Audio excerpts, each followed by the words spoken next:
Well, Jake Berry, former Conservative Party chairman, joins us live from the conference in Manchester now. Jake, how harmonious are things among your party members this morning, dare I ask? It's lovely to join you on your new show, Nicola and Jeremy.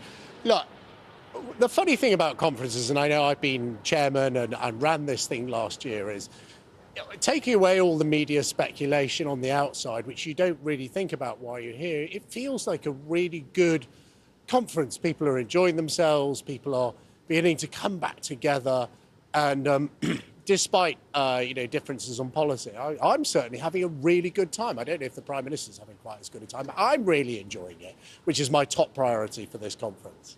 Good to have you on as ever, my friend. But you know me, to the point. Your colleague, Nadine Dorries, I know she stepped down, said at 9:10 on talkTV's first ever show yesterday, she's never known a more fractured and split Tory Party. There are about 7 or 8 different factions. Everybody is basically arguing against everybody, and it is impossible in her mind for the Prime Minister to give any genuine clarity to the British people. And when you look at HS2, you'd have to say that's a fair assessment, Jake. Come on. Well, look, first of all, what a brilliant individual Nadine is. I'm one of her biggest fans. But she is right. It does feel like there are several conversations going on here at conference. There's the Prime Minister and his team stuck on message, and there's slightly rebellious, naughty individuals, of which I may include myself, pushing their own agendas. But that, Jeremy, is what conferences are about. It is about a policy debate. This is the last one we can have before we write that manifesto for the next general election. I'm sure in the centre they wish people were a bit more on message, but that's not how you develop policy, and it is a real opportunity for us to discuss the future of things like taxes, HS2, immigration. It's slightly sort of this voices off, but in truth that's what a good conference looks like. Jake, you mentioned HS2 there. You're a member of the Northern Research Group, former minister to the Northern Powerhouse. How much of a kick in the teeth is this indecision, or it looks like it's going to be a big fat no, over HS2? How is that going to affect your constituents and businesses in the North? Well, it probably won't make any difference whatsoever to my constituents if HS2 is cancelled. We still already have a perfectly good rail line to London. I get the train from home every week from Stockport to Euston, hour and 50 minutes, it's 57 minutes, it's fine. What we really want in the Northern Research Group and people who live and work in the north of England, Nicola, as you know, is improved east-west connectivity. So how it goes down in the north, I think will be absolutely down to what the Prime Minister says is the replacement for that multi-billion-pound project. In fact, there's a bit of speculation yesterday, we might have finally found out what HS2 stands for, which is halfway to Manchester. God.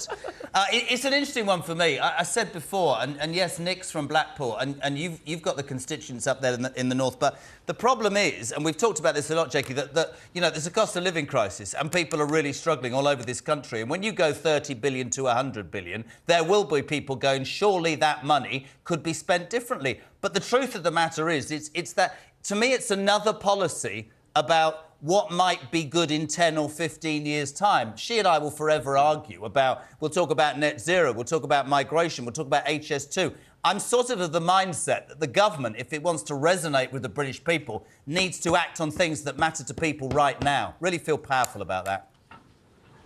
Yeah, Jeremy, look, you're absolutely right. But I think part of it is, and especially if the Prime Minister says he is going to build HS2 from Old Oak Common, which is a sort of goods yard on the outskirts of London, right into the centre of the capital. I would look at that, Nicola probably would as well as a northern, and say, what, we're spending more money in London?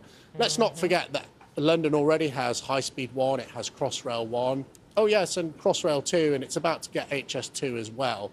The big question I would put to the Prime Minister, he's sat in his suite here in Manchester thinking about that speech, is why, oh why, again, in the north of England, is it either or? You can either have Crossrail for the north or HS2, when every single time London gets both. And I think that's the risk for him. I think that's the challenge northern colleagues would put to me, even though it won't change the lives, particularly of my constituents. It's just that feeling of we were promised something and yet again it's been whizzed away at the last moment and London's got everything that it was ever offered. And Rishi Sunak himself has said that we need to have more long-term thinking, and HS2 was always about long-term thinking. But he will also say that it's gone incredibly over budget. Perhaps they don't trust the people who were in charge of the project. Why should the United Kingdom trust the Tory Party, who've arguably gone way over budget, and as a result, the British people are paying the price during the cost of living crisis? Jake, how can we trust your lot to be in charge of the economy?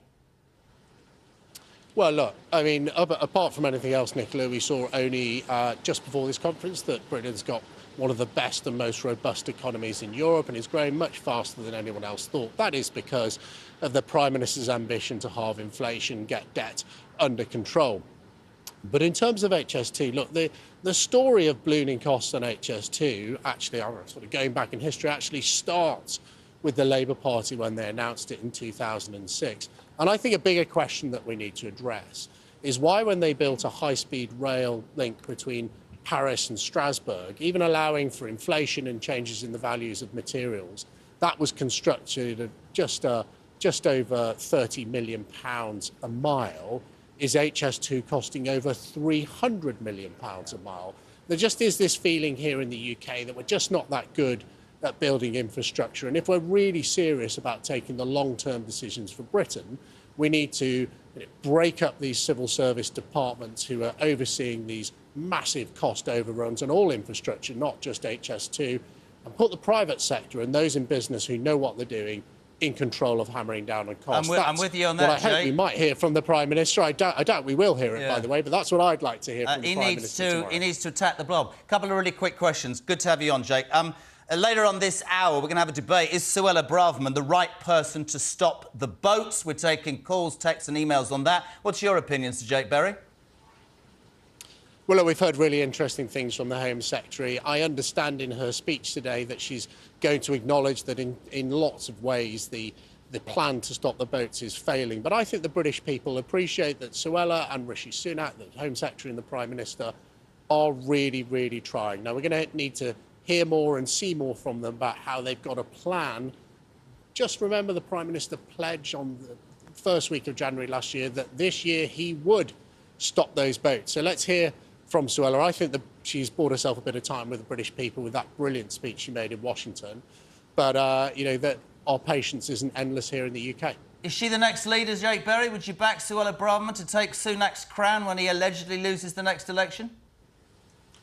Well, I'm hoping Rishi Sunak wins the next election, and that will see him cemented safe in the position of Prime Minister for the foreseeable future.